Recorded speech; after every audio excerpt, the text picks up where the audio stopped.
నమస్తే బీఆర్కే భక్తి ఛానల్కి స్వాగతం. నేను పద్మ.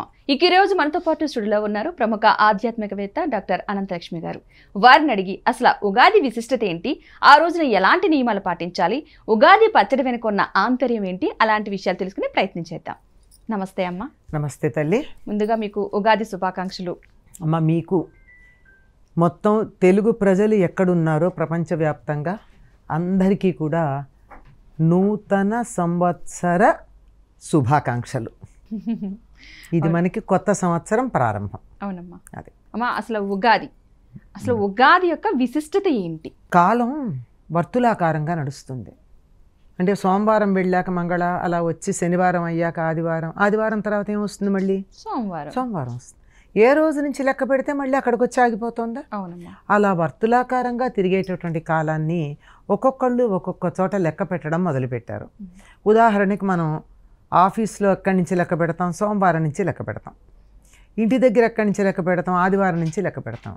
అదే గల్ఫ్ కంట్రీస్లో ఎక్కడి నుంచి మొదలు పెడతారు? శుక్రవారం నుంచి లెక్క పెడతారు. ఆ ముందు రోజుతో అయిపోతుంది. అట్లాగే ప్రపంచవ్యాప్తంగా కాలాన్ని లెక్క పెట్టేటటువంటి వాళ్ళు ఒక్కొక్క రోజుని ప్రధానంగా తీసుకుని అక్కడి నుంచి కాలాన్ని లెక్క కట్టడం మొదలుపెట్టారు. అటువంటిది భారతదేశంలో ఎక్కువగా చాంద్రమానం పాటిస్తూ ఉంటాం. అటువంటి చాంద్రమానం పాటించే వాళ్ళల్లో దక్షిణ దేశంలో ఉన్నవాళ్ళు, ముఖ్యంగా తెలుగువారు, మహారాష్ట్రలు, కన్నడిగులు ఈ ఉగాదిని చైత్ర శుద్ధ పాడ్యమి నాడు మొదలు పెడతారు. అంటే దీన్ని సంవత్సరాది అంటాం. దీనికి ఉగాది అనేటటువంటిది పర్యాయ పదం. సంవత్సరాది కన్నా ఉగాది తేలిగ్గా ఉంది కదా అని చెప్పి దాన్ని వాడేస్తూ ఉంటాం. ఉగాది అంటే కొంతమంది ఏం చెప్పారంటే యుగాది అనే సంస్కృత పదానికి ఉగాది వికృతి అన్నారు. కాదండి, యుగాది ఏమిటి? ఏ యుగానికి మొదలు? కలియుగానిక? కాదు, మన్వంతరాల్లో అన్నిటికన్నా మొట్టమొదటి యుగానికి మొదలు అని లెక్క చెప్పారు.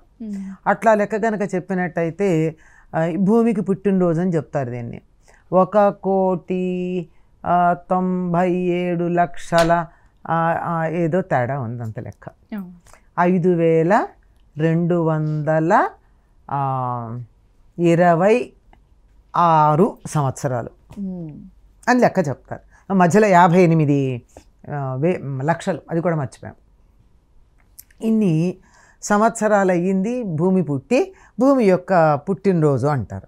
చచ్చా, మీరు ఇప్పుడు మొదలు పెట్టుకున్నారండి, మా లెక్క వేరే ఉంది, మేము కృతయుగాది నుంచి లెక్క పెడతాం, లేదా త్రేతాయుగాది నుంచి లెక్క పెడతాం అంటూ ఏదో చెప్తారు.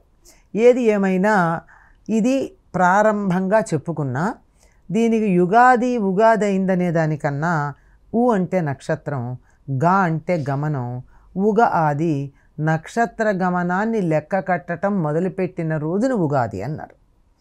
ఎందుకంటే ఈ మనకున్నటువంటి ఈ శకాలు ఏవైతే ఉన్నాయో, క్రీస్తు శకం, లేదా యుధిష్ఠిర శకం, లేక విక్రమార్క శకం, శాలివాహన శకం, ఇలా అంటామే, ఇవన్నీ కూడా ఒకదాంతో ఒకటి సంబంధం లేదు కదా. ఒకటి చెప్పింది ఇంకోటి మారుతూ ఉంటుంది. ఉత్తర దేశంలో, భారతదేశంలోనూ ఉత్తర దేశంలో ఒకటి ఉగాదిగా చేసుకుంటారు. మరి దక్షిణానికి వచ్చినట్టయితే తమిళలో ఉగాది మనకన్నా 15 రోజుల తర్వాత వస్తుంది.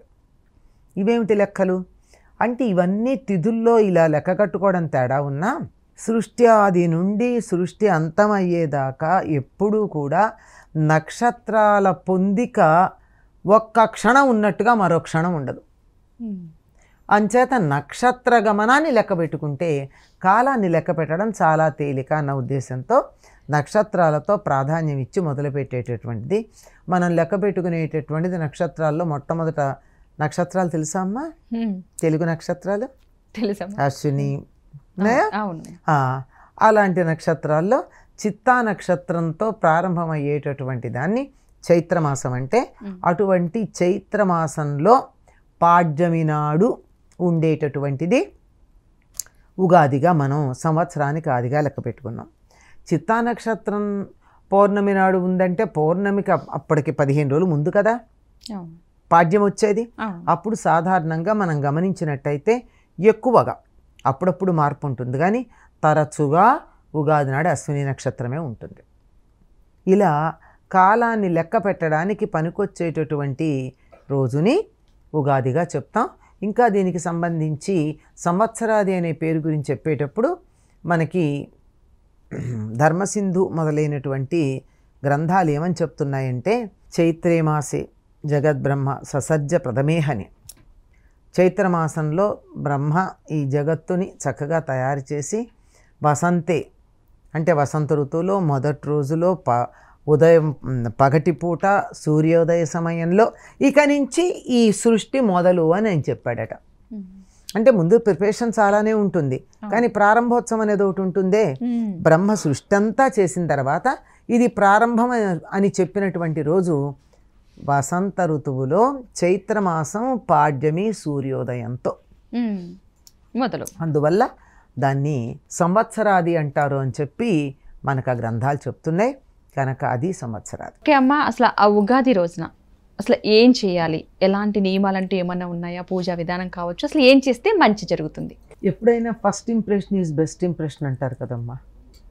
రోజు మొదలు ఎలా అయిందో రోజంతా అలా సాగుతుందని కూడా ఒక విశ్వాసం ఉంది మనకి. అవునమ్మా. అట్లాగే సంవత్సరంలో మొదటి రోజు ఎలా ఉంటే సంవత్సరం అంతా అట్లా ఉంటుంది అని ఒక నమ్మకం. నమ్మకం ఏమిటి, చాలామందికి అనుభవం కూడా.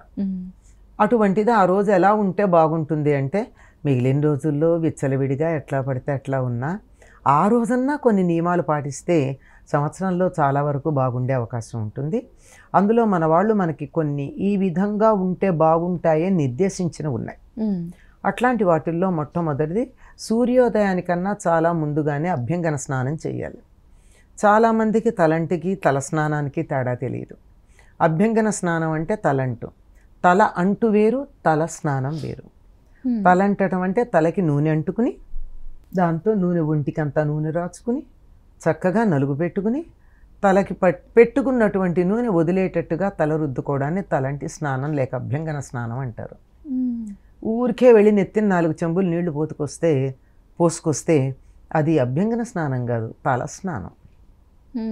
కనుక అభ్యంగన స్నానం చేయాలంటే నూనె రాచుకుని చక్కగా వీలైతే పెద్దవాళ్ళ చేత తలంటించుకుని, ఏమైనా తలంటుతారమ్మ పెద్దలు పూర్వకాలం, అమ్మ కడుపు చల్లగా, అత్త కడుపు చల్లగా, నీ కడుపు చల్లగా, నా కడుపు చల్లగా అంటూ ఇంకా ఏమేం కోరికలు ఉన్నాయో అవన్నీ పెట్టి వాళ్ళ తల మీద అంటి అభ్యంగన స్నానం. ఇది మొదటిది. ఇది అయిన తర్వాత చేయవలసింది ఏమిటి అంటే ఇంట్లో ఉన్న దేవుడికి దండం పెట్టుకుని ఉగాది పచ్చడి తింటారు. ఇది రెండోది. మూడవది కొత్త బట్టలు కట్టుకోవడం. నాలుగవది దేవాలయానికి వెళ్ళడం. ఈ దేవాలయానికి వెళ్ళడంలోనే అంతర్భాగం ఉంది ఏమిటి అంటే అక్కడ పంచాంగ శ్రవణం చేయడం. సాధారణంగా పంచాంగ శ్రవణం నేను చేస్తున్నానండి అంటారు. నేను చెప్తున్నప్పుడు పంచాంగ పఠనం చేస్తున్న, శ్రవణం చేయడంలా. పంచాంగం పెద్దలు చదువుతూ ఉంటే విని దాన్ని వినడం చాలా ప్రధానమైనదిగా చెప్తారు పంచాంగ శ్రవణం. కనుక ఇవి తప్పనిసరిగా చేయాలి. మధ్యలో పిండి వంటలు, విందు భోజనాలు ఇవన్నీ ఇంట్లో ఉంటాయి. ఇంకొకటి ఉంది, మనం మర్చిపోయింది చాలా కాలంగా. ఒకప్పుడు ధర్మశాస్త్ర గ్రంథాల్లో చెప్పబడింది, మనం చెయ్యట్లా. ఉత్తర దేశంలో చేస్తున్నారు. ఏమిటంటే ధ్వజారోహణం. ధ్వజారోహణం అంటే ఇంటి మీద జెండా ఎగరేయడం. జెండా అంటే జాతీయ జెండా ఎగరేయాలని ఏం లేదు, మనకి నచ్చినటువంటి దేవతారూపం ఉన్న జెండా. సాధారణంగా అందరూ కూడా హనుమంతుడు ఉన్నటువంటి కాషాయ రంగు జెండా వేస్తారు. మేము విష్ణుమూర్తిని పూజించమండి అన్నారు నాకు ఎవరన్నా. నంది ఉన్న జెండా వేద్దాం, గరుత్మంతుడు ఉన్న జెండా వేద్దాం. జెండా ఎందుకు ఎగరేస్తాం? ఏదన్నా విజయాన్ని సాధించినా, ఒక పని మొదలుపెట్టినా సంకేతంగా జెండా ఎగరేస్తాం. కనుక క్రితం సంవత్సరం అంతా నేను చాలా విజయవంతంగా కాలాన్ని గడిపాను, అర్థవంతంగా గడిపాను, ప్రతి నిమిషం నేను ఉపయోగపడేటట్టుగా గడిపాను అని నా విజయాన్ని సంకేతిస్తూ ఇంటి మీద జెండా వేసి ఎగరేసి ఇవాల్టి నుంచి కొత్త ఉద్యమం మొదలు పెడుతున్నాను అని జెండాను ఆవిష్కరణ చేసుకుంటాం. ఇది మనం ఎందుకో మర్చిపోయాం. కానీ ఇప్పటికి కూడా మన ప్రాంతంలో కూడా కొంతమంది చేస్తూ ఉంటారు. దేవాలయాల్లో తప్పనిసరిగా చేస్తారు. ధ్వజస్తంభం దగ్గర ఏ దేవాలయమో తత్సంబంధమైనటువంటి ఒకానొక జెండా ఎగరేయడం ఉంటుంది. ఇవి తప్పనిసరిగా చేయాల్సినటువంటి పనులు ఉగాది నాడు. చాలా గొప్పగా వివరించారు. ఈ జెండా గురించి నిజంగా చాలా మందికి తెలియదమ్మా. తెలిసినా ఆచరించేవాళ్ళు తక్కువ. అసలు తలంటి పోసుకోవడం అంటే పొద్దున 11ంటికి చేసేవాళ్ళు చాలామంది, ఎంతమంది లేరు. అవునమ్మా. ఉగాది అంటే సెలవు అనుకునే వాళ్ళే ఎక్కువ మంది కదా. అవును అవును, చాలా మంచి వివరణ ఇచ్చారు. ఆ ఉగాది రోజున ఎస్పెషల్గా ఉగాది అంటే గుర్తొచ్చేది అందరికీ ఉగాది పచ్చడి. అవును, దాని గురించి తెలియకపోయినా ఉగాది పచ్చడి అన్న విషయం మాత్రం తెలుసు. దాని వెనక చాలా ఆంతర్యం ఉంటుంది. ఉందమ్మా. ఎందుకంటే షడ్రుచులు అని అన్నారు. ఎందుకు అసలు ఆ షడ్రుచుల పేరు ఎందుకు వచ్చింది, ఆ విశిష్టత ఏంటి? మనకి శాస్త్ర గ్రంథాలు ఏం చెప్పారంటే నింబ పల్లవ భక్షణం అన్నారు ఆ రోజు చేయాల్సిందే. నింబ పల్లవం అంటే వేప చిగుళ్ళు. వేప చిగుళ్ళు తినాలి ఆ రోజు.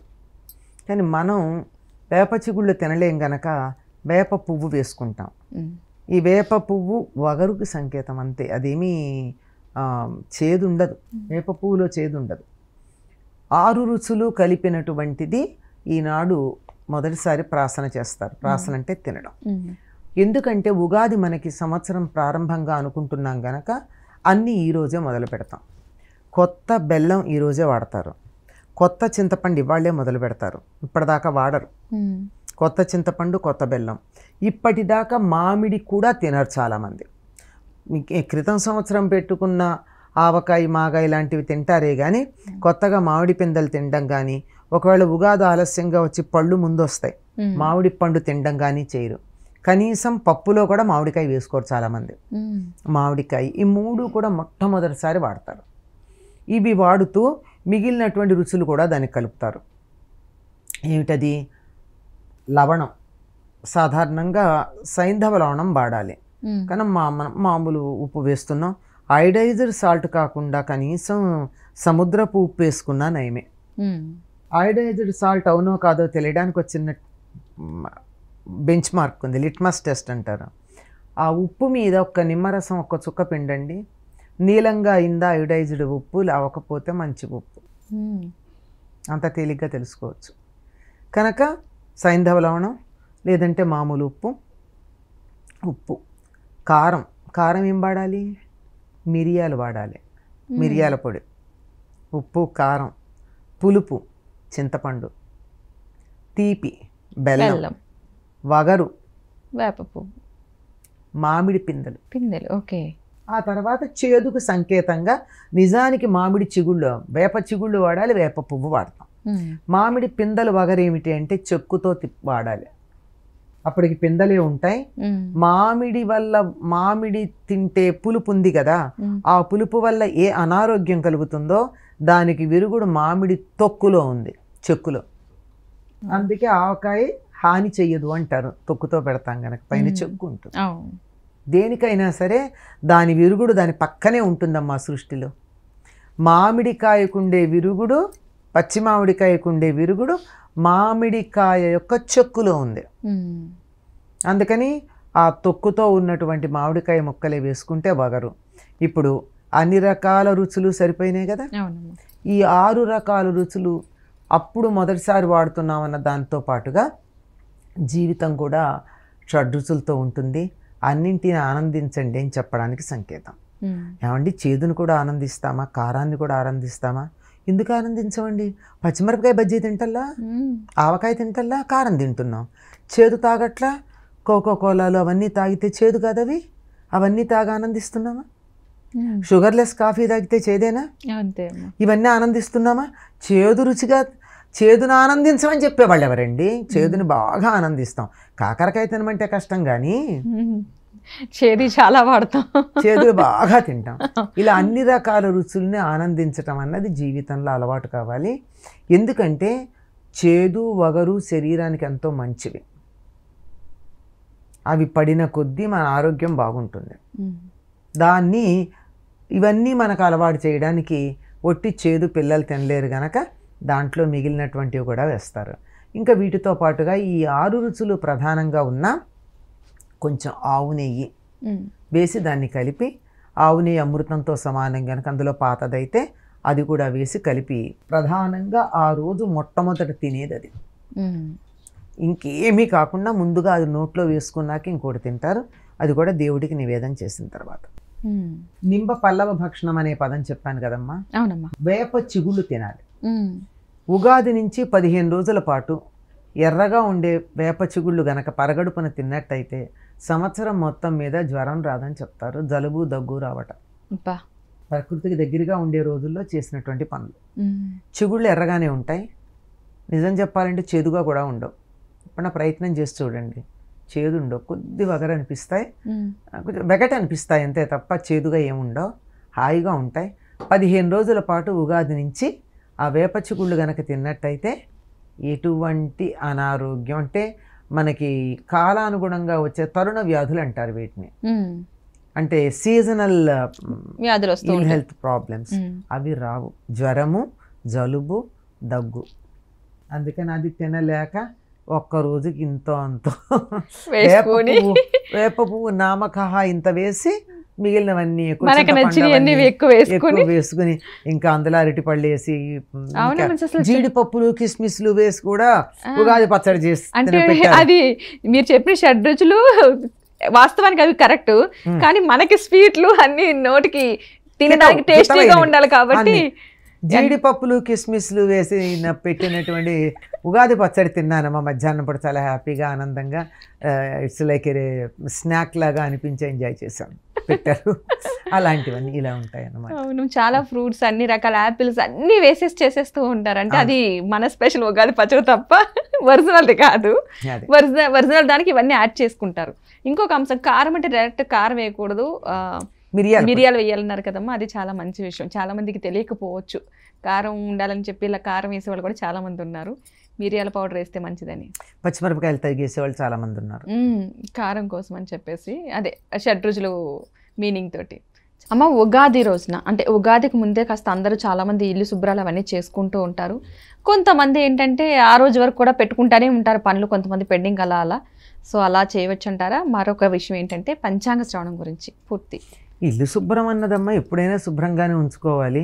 పూర్వకాలం తాటాకులు ఇళ్ళు, పెంకుటిళ్ళు ఉండేవి గనక బూజులు తీసుకోవాల్సిన అవసరం వచ్చేది. ఏ రోజు తీయలేం కదా బూజులు, అంచేత పండగలకి తీసుకుంటారు.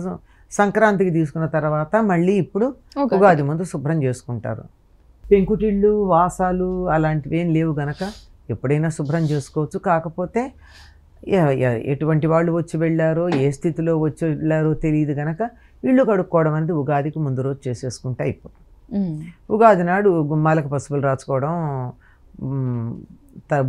బొట్లు పెట్టుకోవడం, తర్వాత తోరణాలు కట్టడం. ఈ తోరణాల్లో ఉగాదికిను తర్వాత మళ్ళీ మన బోనాలకి ఉన్న ప్రత్యేకత ఏమిటంటే మామిడి ఆకులతో పాటు వేప మండలు కూడా కలుపుతాం అందులో.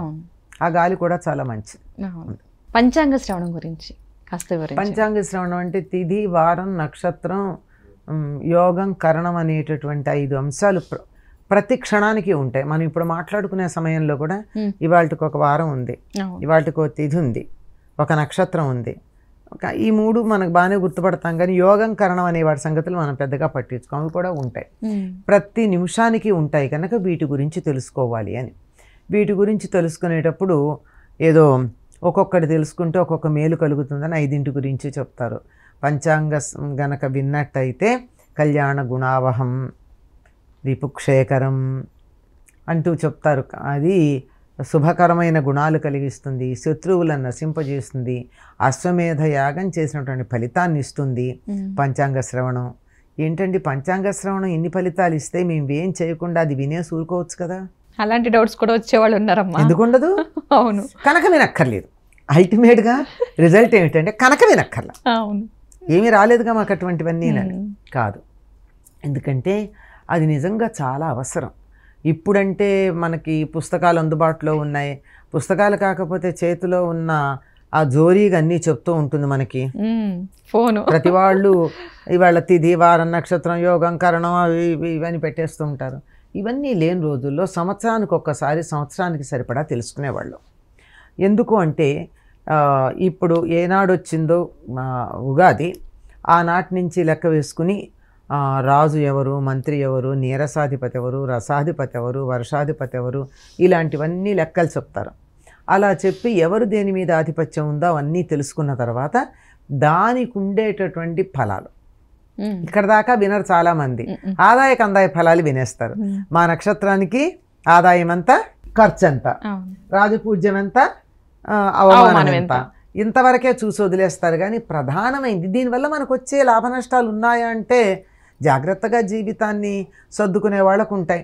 అవమానాలు ఎక్కువ ఉన్నాయనుకోండి, అనవసరంగా వాదనలకి పట్టుదలకి పోకుండా కొంచెం మనం ఉంటే 100% జరగాల్సిన అవమానం 1%తో తప్పుకుంటుంది, మానదు. అలా జాగ్రత్త పడ్డానికి. ఇవి కాక ప్రధానంగా ఉండేది ఏమిటంటే మనకి గ్రహణాలు ఎన్ని ఈ సంవత్సరం ఉన్నాయి, పుష్కరాలు ఏ నదికి పుష్కరాలు ఉన్నాయి, పుష్కర కాలం ఏమిటి, ముహూర్తాలు ఎప్పుడున్నాయి, శుభముహూర్తాలు ఎప్పుడు, మనకి మూఢాలు ఉన్నాయి, గురుమౌఢ్యమి శుక్రమౌఢ్యమి, ఈ పెళ్లి ముహూర్తాలు ఎప్పుడున్నాయి, గృహప్రవేశ ముహూర్తాలు ఎప్పుడున్నాయి, ఒక బ్రాడ్ ఐడియా ఉంటుంది. It's like A planning for 1 year. లేదా ఈ రంగు ఉన్న పంట పండదు అని చెప్తారు. అది వర్షాలు ఎక్కువ పడతాయి, తక్కువ పడతాయి, ఎప్పుడు పడతాయి, ఎప్పుడు పడవు, ఇలాంటి. సంక్రాంతి నిర్ణయం ఇప్పుడు, ఎందుకంటే 13, 14, 15 తేడా ఉంటుంది, కన్ఫ్యూజ్ అవుతూ ఉంటారు. సంక్రాంతి పురుషుడు ఎలా వస్తాడు, అతడి వాహనం ఏమిటి, అతడికి ఉండేటటువంటి ఆయుధాలు ఏమిటి, ఏ రూపంలో, ఇలాంటి వివరాలన్నీ ఉంటాయి. దీనిని బట్టి వ్యవసాయదారులు, వ్యాపారవేత్తలు, రాజులు ఒక సంవత్సరం ప్రణాళిక వేసుకుంటారు. ఇప్పుడు ఉదాహరణకి ఎర్రని ధాన్యం బాగా పండుతుంది అన్నారు అనుకో, నేను కందులు వెయ్యను ఈ సంవత్సరం, ఎందుకంటే అందరూ కందులు వేసి బాగా పండితే నా కంది పంటకి లాభం రాదుగా కదా, అంచేత మరొకటి వేసుకుంటా. అలాగే ఏదో నల్లని ధాన్యానికి తక్కువ ఉంటాయి, ఖరీదు ఎక్కువ ఉంటుంది, వెంటనే ముందర మార్కెట్కి వెళ్ళిపోయి పంచాంగం తగ్గించి లేచి వెళ్ళి మినుగులు కొని స్టాక్ పెట్టేసుకుంటా. వీటిని స్థూలంగా చెప్పేవి కొన్ని ఉంటాయి, ఇన్ డీటెయిల్ చెప్పేవి కొన్ని ఉంటాయి.